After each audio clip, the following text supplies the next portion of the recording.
Welcome to the Intellectual Property and Trade Nexus Podcast. We are glad to have you guys following us on this 21st episode of the Intellectual Property and Trade Nexus Podcast.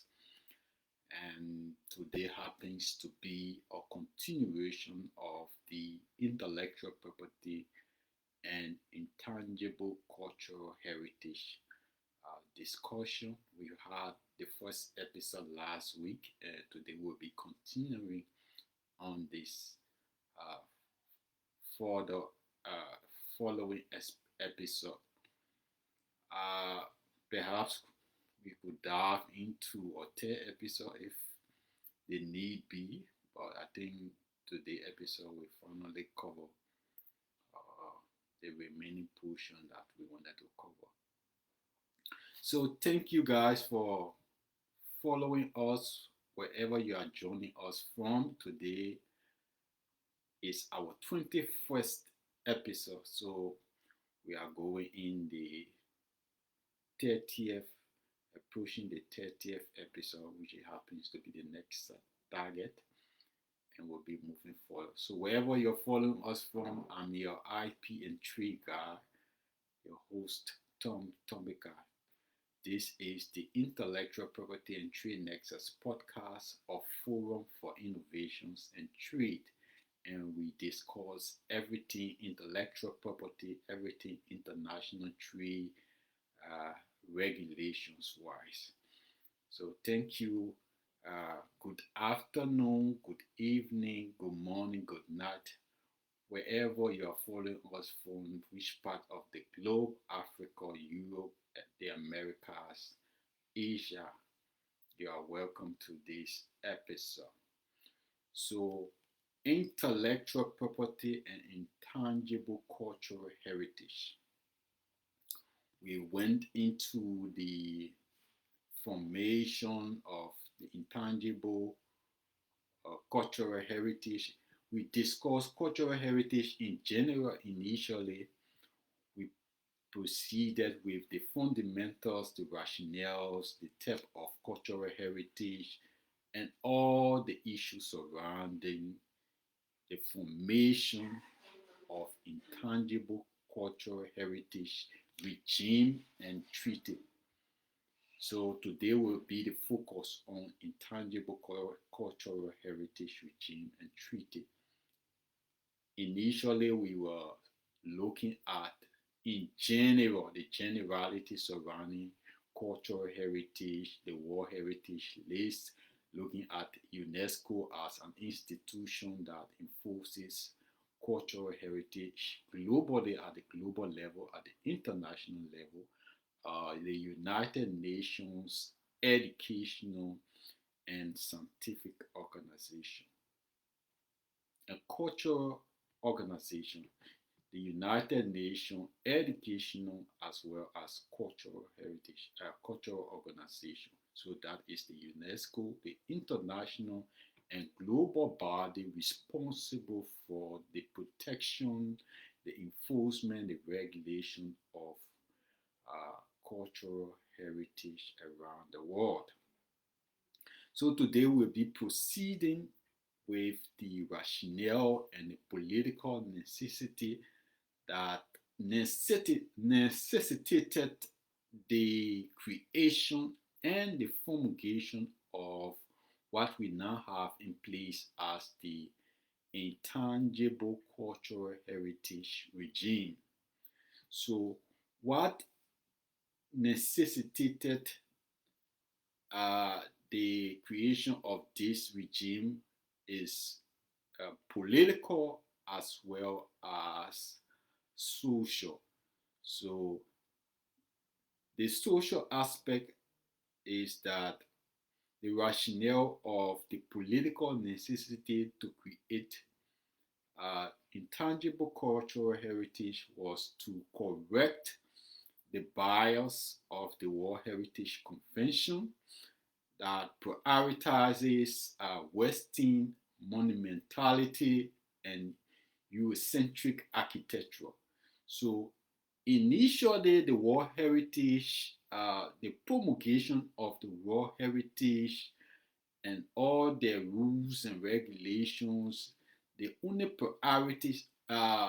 the priority that was given was basically to highlight the protection, the significance, and give visibility to Western monumentality, all the monuments in the Western world, all the significant and attractive architecturals that were existing in the Western world to make them a priority on this World Heritage Convention and to highlight a Eurocentric emphasis on the architecturals that the European world had and how visible they could make this architecture and give them certain protection and visibility globally. So, taking away from that, when the World Heritage, before the formulation of the World Heritage Convention, initially the UNESCO focused on cultural issues where prioritizing the interests of artisanal farmers, traditional people, cultural protection for indigenous people, indigenous farmers, artisanal farmers, traders that were somehow negatively impacted by governmental engagement as well as international engagement within their territories, their ethnic or territorial confinement. So the UNESCO then initially was pushing their interest that they needed certain level of protection at the international level, regionally, and domestically.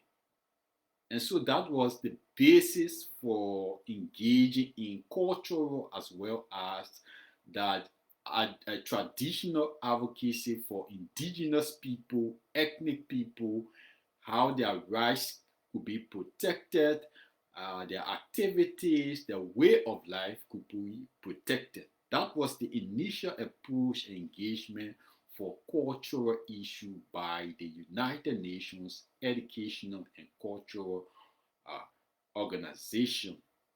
However, when they promulgated the World Heritage Convention, the priorities changed.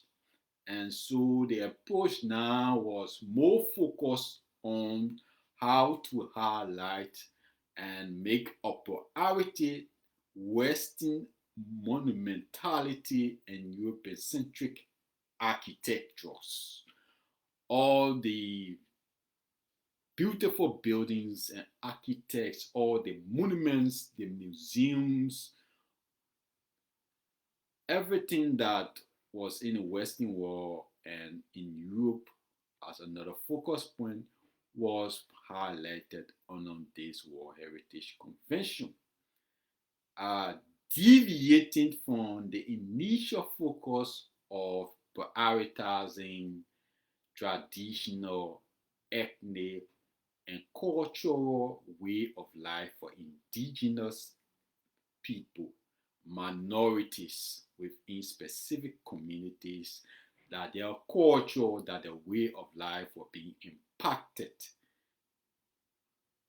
So this was a deviation for the original trend. So then intangible cultural heritage was formulated now to bring back the initial focus of the World Heritage Convention back to the indigenous people, the ethnic people, protecting the culture, protecting the way of life.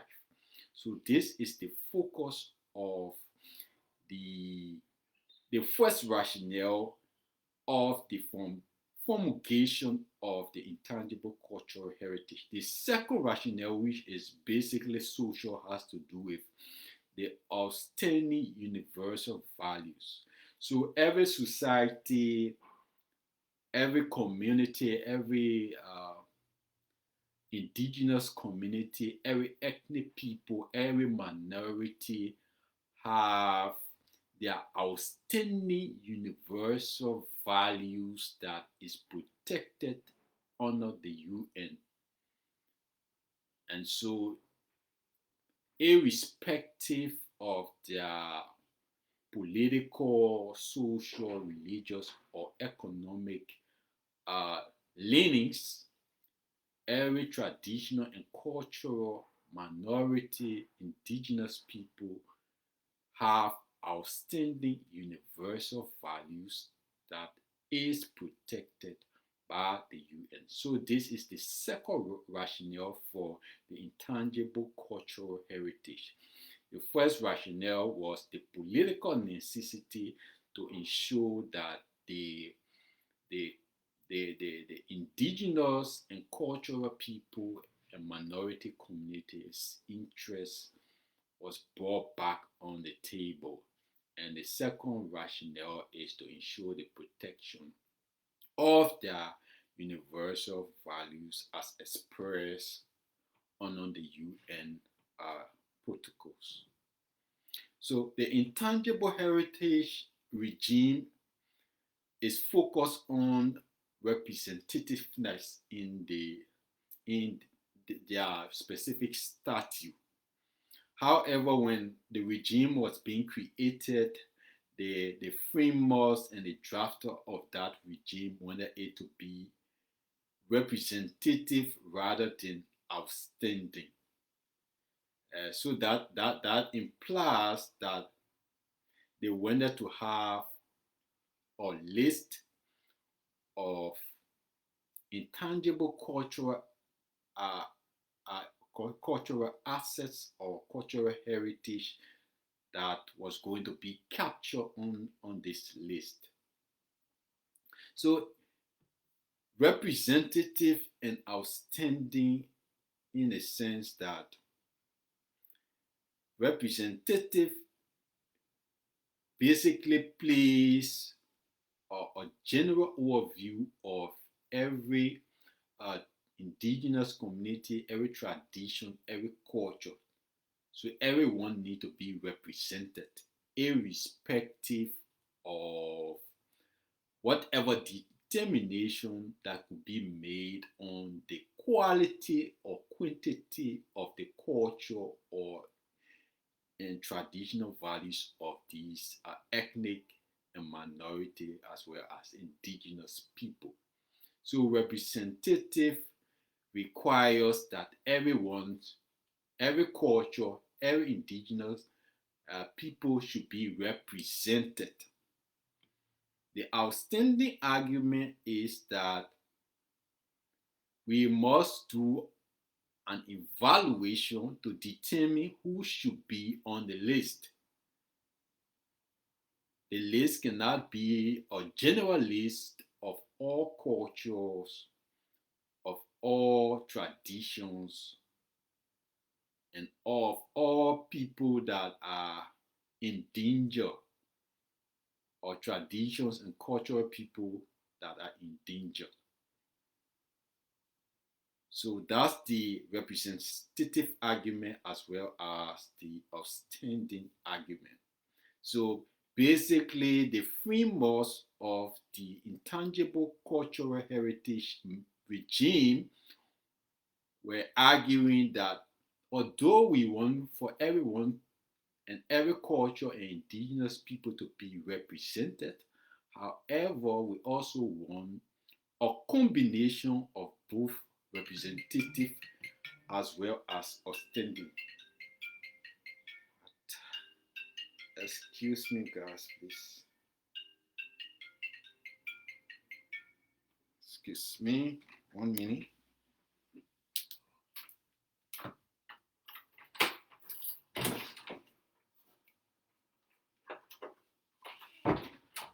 Hello? Yeah.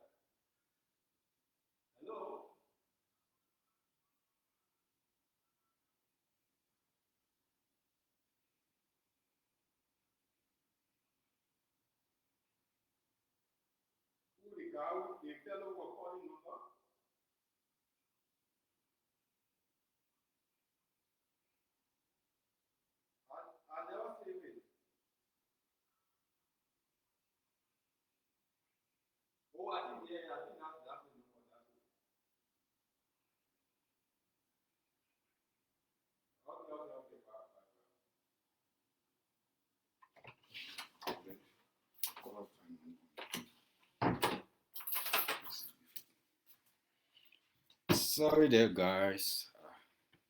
Sorry for that brief interruption. Let's go back to. Sorry for that brief interruption. So, as we were highlighting that the representative argument as well as the outstanding argument, the intangible heritage regime wanted to have a combination of both, including a list. So the regime was being created, and the framers or the drafter of this regime thought that they could have a combination of both the representative as well as the outstanding future capture under this regime, and that these futures was going to be encapsulated on a list of cultural heritage to be protected or to be highlighted on this list. And the reason behind this is because in the minds of the framers, having a list will raise a lot of visibility and awareness. And this visibility and awareness then will drive public interest to intangible heritage. If you have a list, and that will reduce the focus and the specificity of the cultural heritage that will be protected. So the list will capture, obviously the list will not capture all these cultural heritage, but those specific cultural heritage that will be captured on the list will then give a visibility to these cultural heritage that are maybe protected or are highlighted on the list. And this visibility and awareness will then attract public interest for intangible cultural heritage.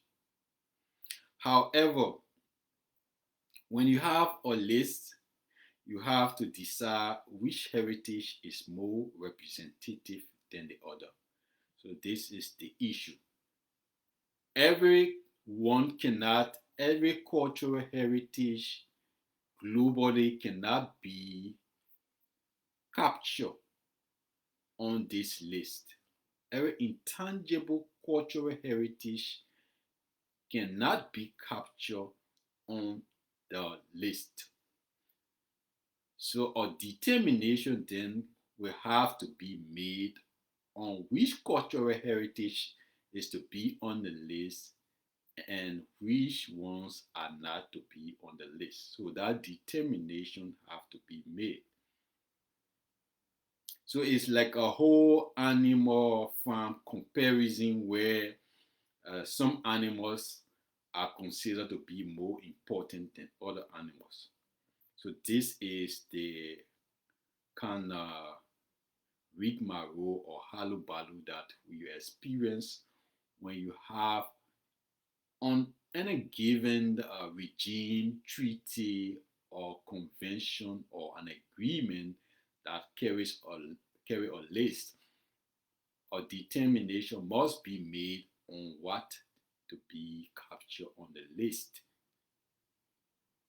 And that determination then will rule out the requirements to meet to be part of this list. Now will rule out others other cultural heritage in the world. So it's a rigmarole, it's a critical balance to set on who will be on the list and who will not be on the list. So there is essentially a hierarchy order of selected and non-selected heritage, as well as the listed and unlisted heritage. So there's an order there that should be clearly uh, made for the drafter or the crafter of the intangible heritage regime, that these heritage should meet X, Y, and Z requirement in order to be eligible to be on this list. So which then this ability to be on the list based on your representative or as well as a standing quality as a culture or as a heritage,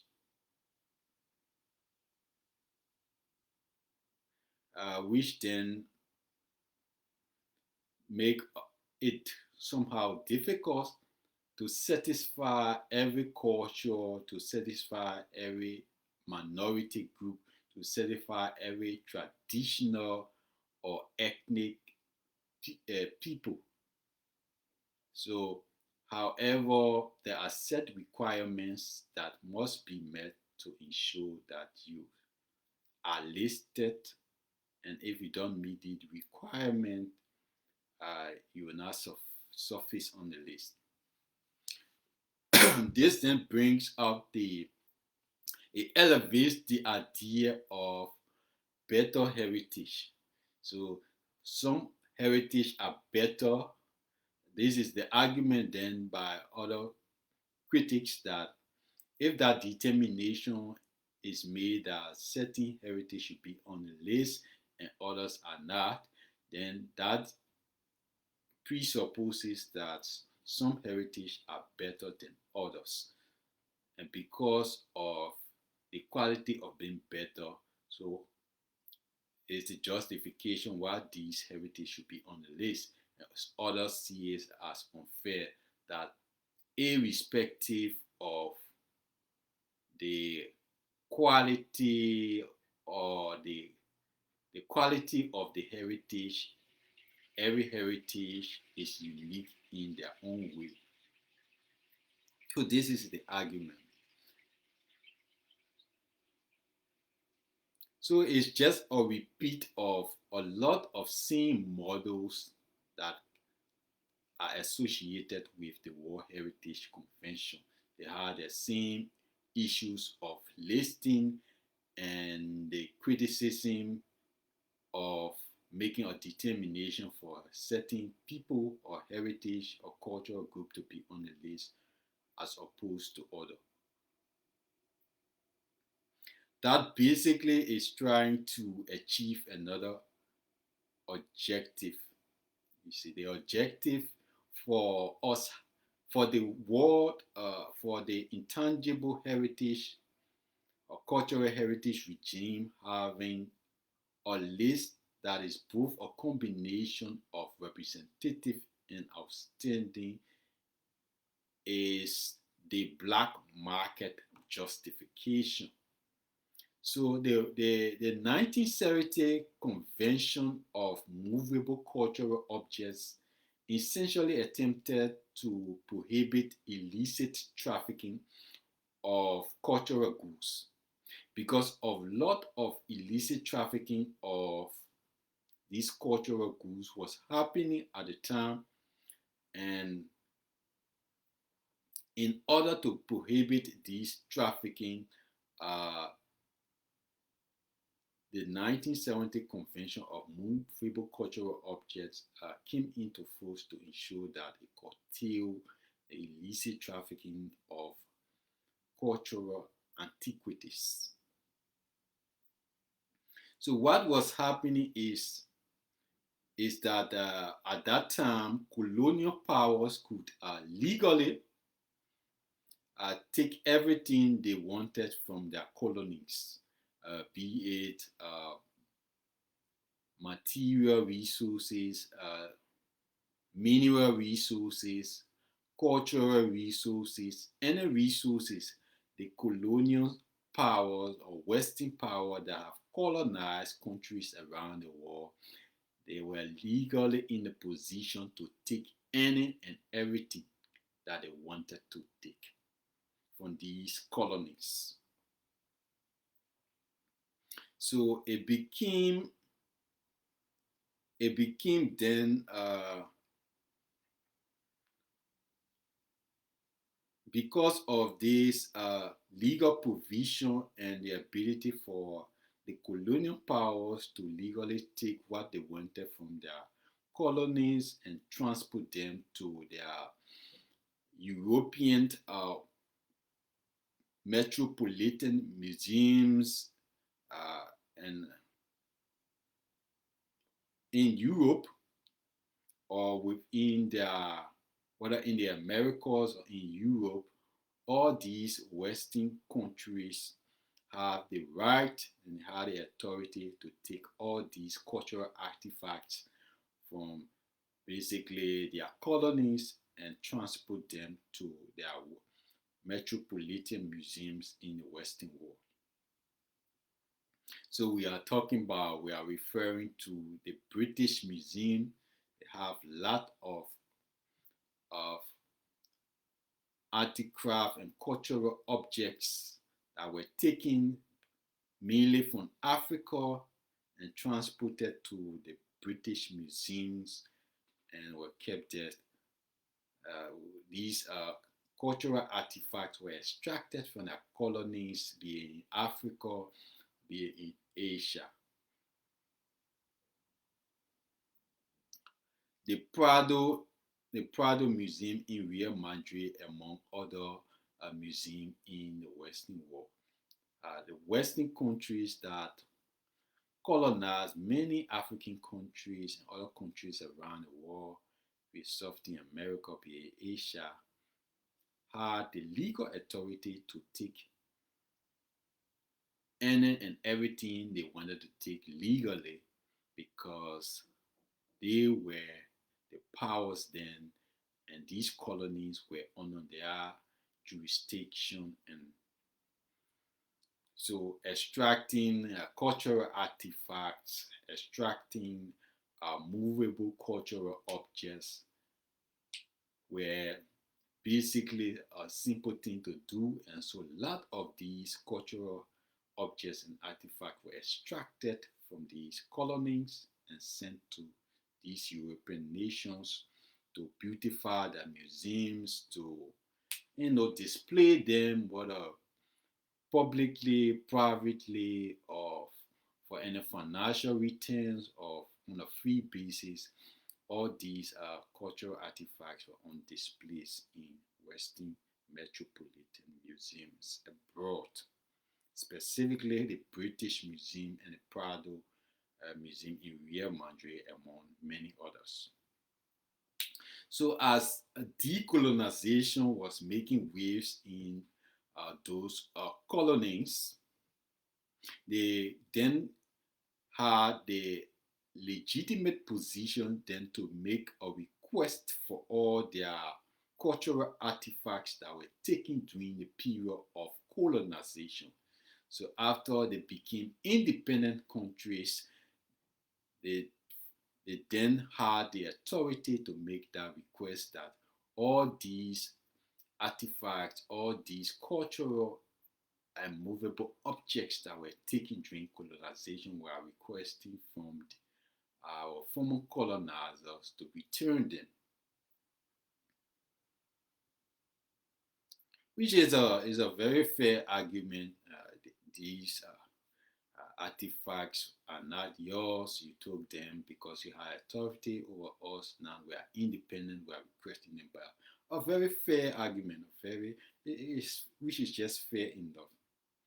Except that the drafter and framers didn't make the treaty the World Heritage Treaty or all these other conventions like the 1970 Convention on Movable Cultural Objects, the framers and the drafter of these regulations and laws didn't make them retroactive.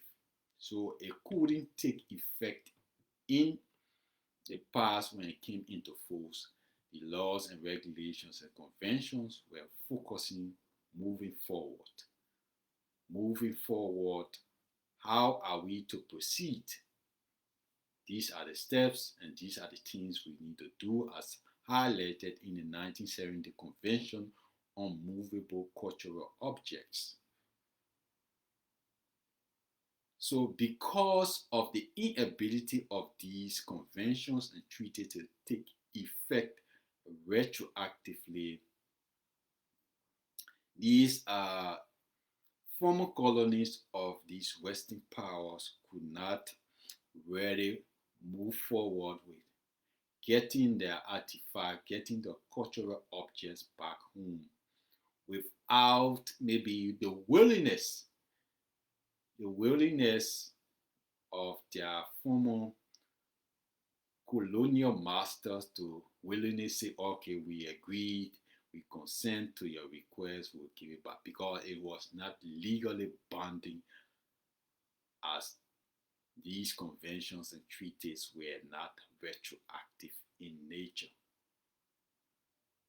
So instead, everything that was taken by Western countries could not be legally returned to their former colonies, because the conventions, the treaties, the laws, all these provisions were not retroactive in nature, and they were only focused on going forward.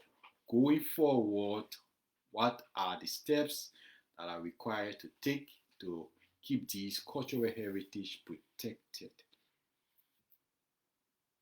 So the alternative was to disallow any additional cultural artifacts to be taken by Western countries. According to the conventions, according to the Intangible Cultural Heritage Regime, that was not retroactive, and all the other procedures that were not conventions and treaties that were there were not retroactive. The focus is that going forward, we are going to disallow any additional cultural artifacts and cultural objects to be taken by Western countries. So this then resulted into almost a holistic ban on the trading of cultural objects. So you couldn't trade, it was on an indirect ban on the holistic trading of cultural artifacts. The only way you could trade cultural artifact was to have, unless you have a negotiation and agreement with the government. So you had to secure an agreement with the government for the purpose of trading cultural antiquities and objects. So it was no longer presently as we speak, is no longer uh, trading with private individual or companies. If you had interest in specific cultural objects within a specific country, you have to go through a negotiation and secure an agreement with the government for that artifact to be traded. Initially, you have private individuals who are responsible companies that you could trade with, and not directly the government. But as it stands, you have to trade with the government. There are no private individuals and companies. An agreement must be secured through the government to ensure that they can trade these cultural objects. So the critique of the 1970 Convention of Movable Cultural Objects is that by banning the traffic in antiquities, essentially created an incentive, for an illicit traffic in antiquities. So you have a market that traded in antiquity.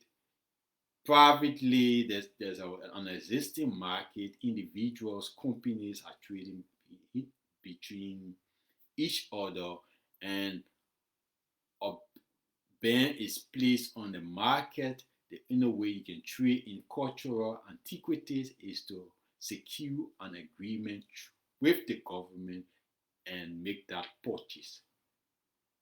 So all the private sector trade is banned. And so then the result of that ban serve as an incentive for illicit trafficking of cultural antiquities. And this is the criticism of the 1970 Convention on Movable Cultural Objects. So a lot of dealers in cultural antiquities would then choose to forge or fake documents stating that the antiquities were maybe in their possession in another country before the intangible cultural heritage regime came into force. So there were a lot of defrauding of documentation to indicate that this cultural artifact was in my possession or was in this territory, another country, before the actual convention, treaty, or regime came into force. So because of this, I cannot be affected under this intangible cultural heritage regime. So this is the justification that they were making for the illicit trafficking of cultural antiquities.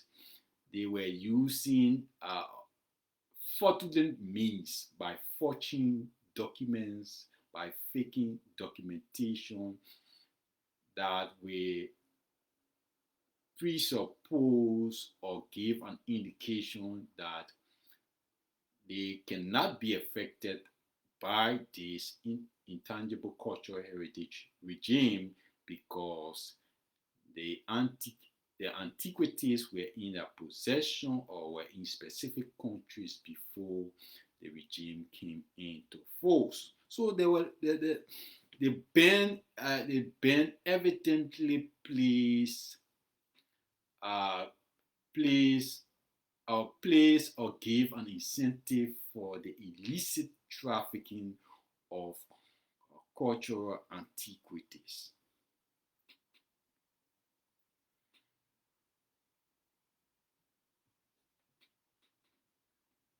So countries like India, countries like Cambodia, Thailand are the biggest victims of illicit trafficking in antiquities. And this is because they have more fashionable antiquities. More people around the world love them and they are in demand. So in order for that market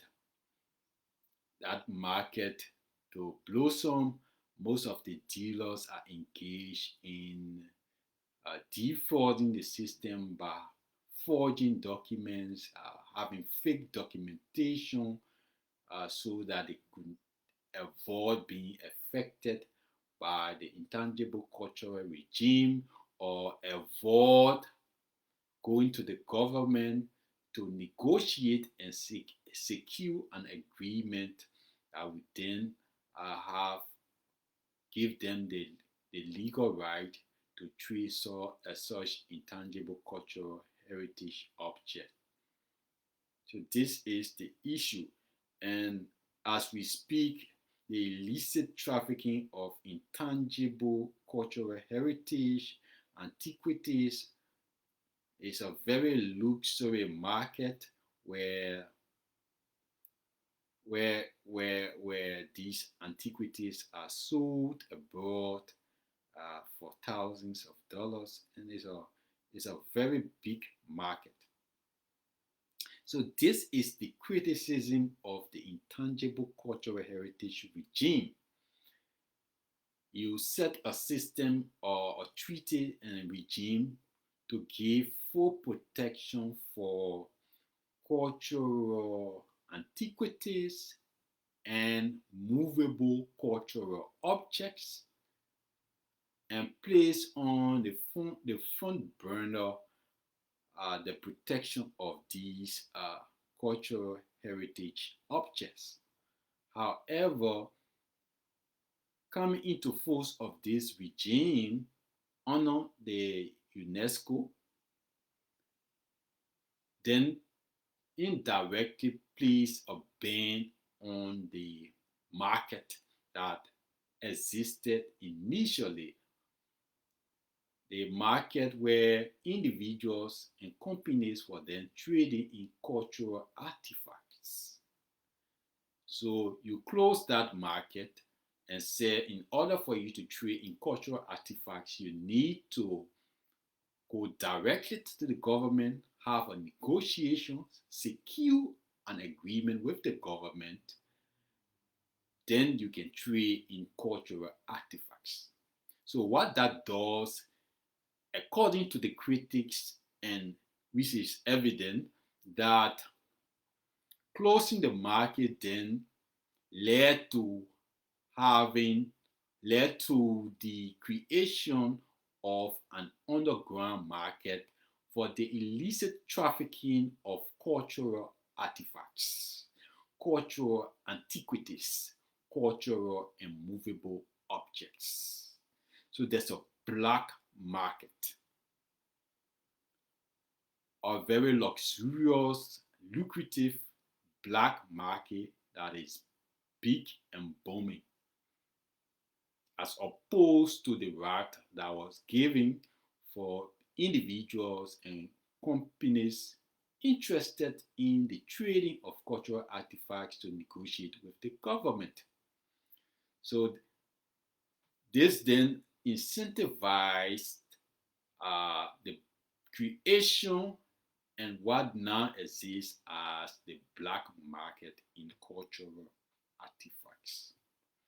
So, like I previously stated, countries like India, Cambodia, Thailand are the biggest victim of illicit trafficking in cultural artifacts because they are more fashionable and more people around the world are interested in these objects and cultural artifacts and antiquities that come from these countries. Italy also happens to be one of the victims of illicit trafficking of cultural artifacts. Italy has also experienced an awful lot of illicit trafficking in these cultural objects by individuals smuggling them to Switzerland by vehicles. So you go Italy maybe for a vacation, for a visit, or maybe you just meant to do that in general. You go to Italy, you buy a lot of cultural artifacts and antiquities, you load them on your vehicle, and you cross the border to Switzerland. And when you are maybe maybe you are captured, or if you are not captured, you are successful to smuggle them, and you have them in Switzerland, maybe using them for yourself or selling them. But mainly selling them. You buy them from Italy, you cross the border in Switzerland, and you sell those cultural artifacts, which is smuggling. Even if you are using it for your home, for your personal decoration, it's still smuggling by law because you are not allowed to do that. That is illegal in nature. So we have the urgent safeguarding list for an intangible cultural heritage, and we also have the World Heritage Endangered list. So there are other lists, but these are the two lists that I want to highlight. So the world, the urgent safeguarding for intangible cultural heritage list, then the World Heritage Endangered list. So these lists are basically derived through or gatherings of members of the international community. So all these countries that are member of the international community, Europeans countries, African countries, all these are member states and nations that are member of the international community will gather somewhere and then make a determination that a specific country is or is not taking good care of their, their cultural heritage. And sometimes it's through no fault of these countries, because it could be the country could have experienced an earthquake, or the country could have been going through a war, so they are in no position to give proper care to their cultural heritage in that regard and under that condition. So then after these member states have gathered, they can then make a determination because of X, Y, and Z, whether if the country is uh, voluntarily not focusing on uh, is giving good care to its cultural heritage, or whether other of some issues like earthquake or war, then the country is not in a position to give proper care to its uh, cultural heritage in that regard. So when that in those situations, uh, concentration is placed on the endangered list. So in a situation where a country experiences an earthquake, or a country is going through war, and proper care and attention is not given to its cultural heritage in that regard, those countries are placed on the endangered heritage list. And basically is to get so that more attention and resources could be allocated to protect those endangered cultural heritage that are on the endangered list. And nothing gets added to the UNESCO list until a country or territory or state agrees. So a group of indigenous people within Liberia, be it the Kisi or the Kola, as a group of indigenous people or ethnic minority within Liberia, cannot go to the UNESCO seeking for the protection of their culture without the Liberian government making that request, or making the case for the Kola people that the Kola culture, the Kola tradition, and certain cultural values need to be protected. The Kola group, ethnic group, or minority tribe cannot, as a group, go to UNESCO and say, place our culture, place our tradition on your list, because we are suffering or we are not giving priority within our country. the government of Liberia, the Kola traditional group need to go to the government of Liberia, and the government of Liberia will then make the case to UNESCO that we have the Kola tribe, they are a minority group, the culture, the traditions are somehow in danger and it needs to be protected on your UNESCO list. So that request have to be made by a nation state or national government. Because in international law, the basic logic and fundamental of international law is among states. It's not among individuals or groups. It's among states. So it's a state affair. A state will make decision, make requests.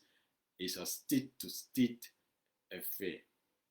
So each state have to make that request or make that determination on behalf of specific traditional or ethnic group. And that's the fundamental of international law with regards to its basic logic of state dealing with international organizations or international partners.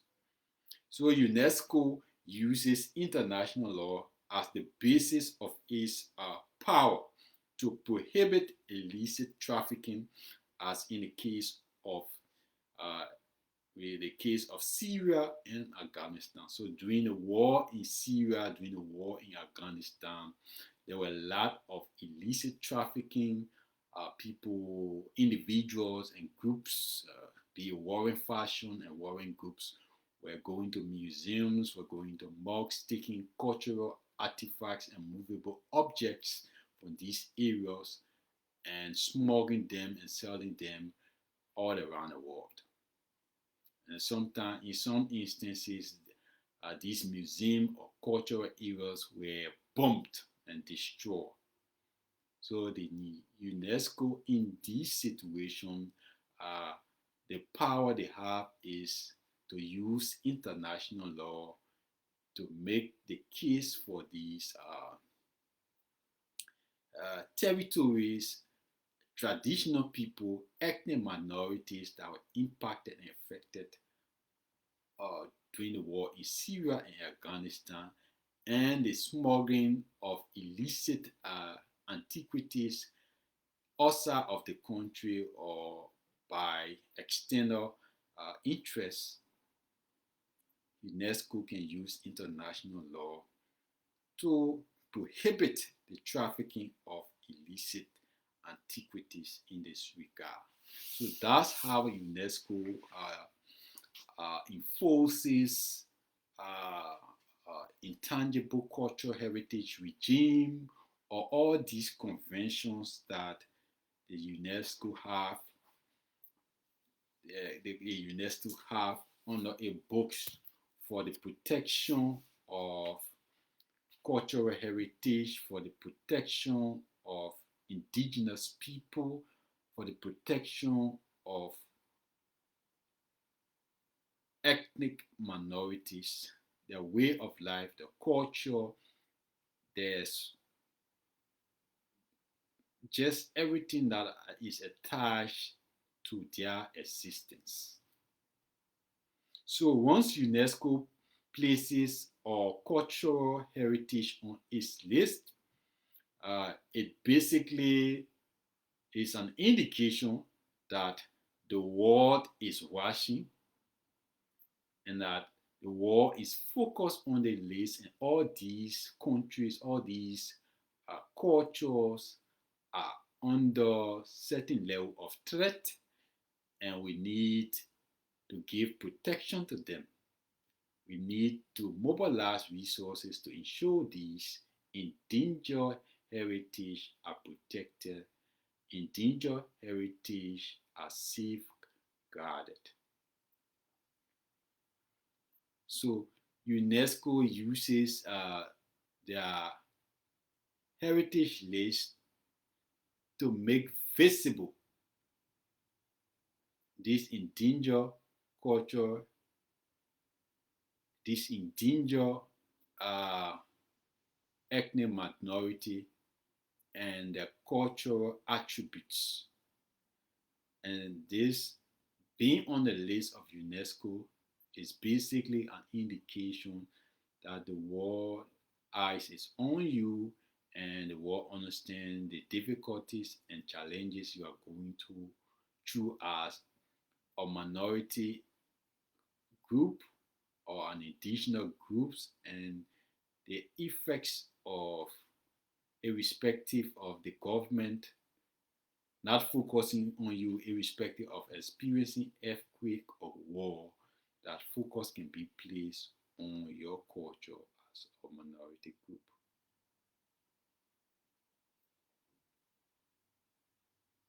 So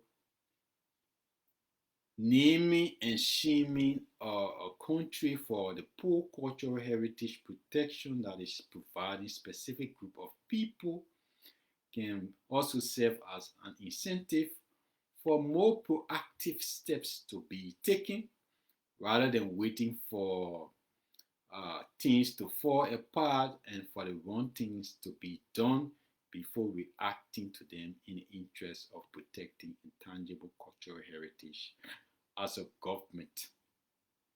So basically, they list the United Nations Education and Scientific Cultural Organization lists highlights the conditions that these cultural heritage are faced with, that these ethnic group, these indigenous people are going through based on the request of their government, based on maybe the inability for the government to exert more resources and engagement with them. So when that decision is made by UNESCO that a specific group or a specific cultural heritage is highlighted on the list as an endangered heritage, uh, the spotlight is placed on that cultural heritage and that the whole world is watching and that the government too is on surveillance that we see what you are doing. You are not prioritizing this specific culture within your country, and you are poorly managing the affairs of culture within your country, and you need to do better. And so, naming and shaming a country can serve as an incentive to ensure that proactive steps are taken to protect cultural heritage, to protect indigenous people way of life,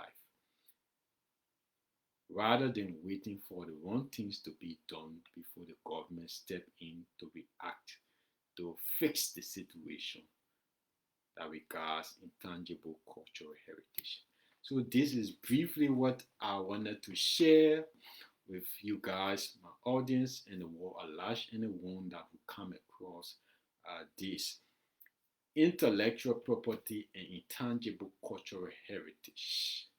These are very significant issues that affect us as a people and nation, be it Liberia, be it whatever country in the world. Uh, we have specific uh, indigenous people or minority ethnic group of people that are affected by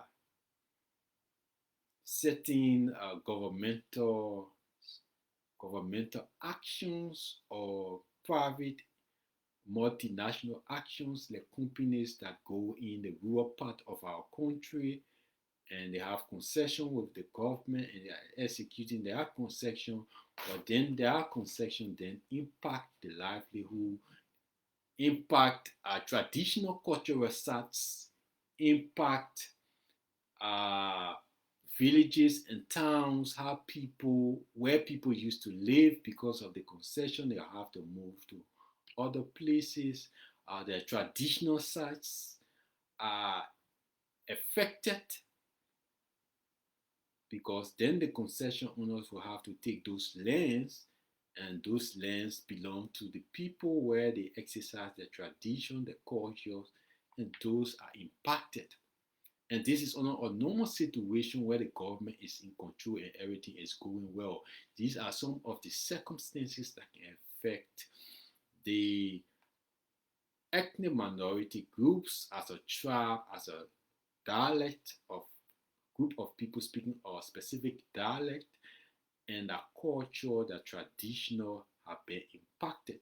And in other case, of a similar example, their cultural artifacts, their arts and crafts, uh, their traditions, they send it in the poor society, uh, the various type of devils, be it the evil devil, the manor, the va, our traditions in general, or for specific group of people, the Gola. How can we as a nation and people protect this culture and ensure that whatsoever agreement or concessions we formulate with multinational corporations cannot impact the livelihood of our people and nation? So we have to strike a balance when we undertake these agreements, to strike a balance in the protection of our uh, traditions and cultural heritage, as well as safeguarding economic investment in our country. And this is also in regard to the trading of cultural artifacts. For Liberia case scenario, we say traditional craftsmanship or products, the craft, art and crafts, those engaged in art and craft, the various traditional uh, Liberian traditional gowns, uh, the traditional cloths that are made in Lofa. How can we safeguard them and ensure that we make more investment to have more of them produced and our people using them, or we can even export them to other countries? How can we safeguard that? Our traditions, our cultural heritage, be it the artifacts, be it antiquities that are sold, that most Liberians who visit the country, they buy it. You go up, like I stated in my last episode, Mamba Point Hotel or Corona Hotel opposite there. There are art and craft shops that people go there to shopping. So you have the map of Liberia, you have different cultural cloth, clothes and gowns, and all these materials that are traded and people can buy them. However, there are there are illicit markets also that take away from the general economic of a nation or people. So Liberia being a signatory and a member of UNESCO and the United Nations is also on an obligation to ensure the protection of intangible cultural heritage as a government and people. So this is what I thought to share in this second episode. I'm glad you joined us. You took off your time, your busy schedule, and all those that will see this episode eventually. And thank you for coming on. We are glad to have you. We appreciate your effort in taking up your time to view our podcast. We ask that you please like, share, and comment and make the necessary inquiries if you have inquiries and concerns that you want to raise. We are open to address them. We are available and open to address them. And sometimes we are even disappointed if we don't receive questions, because we are here, we are available to address your concerns and queries. So thank you for joining us on this podcast. We look forward to see you next week, Saturday, when we'll have another edition of the Intellectual Property and Trade Nexus Podcast, a forum for innovation and trade. So bye from my end, your IP and trade guy, your host, Tom Tomika. Have a nice weekend. See you soon. Bye.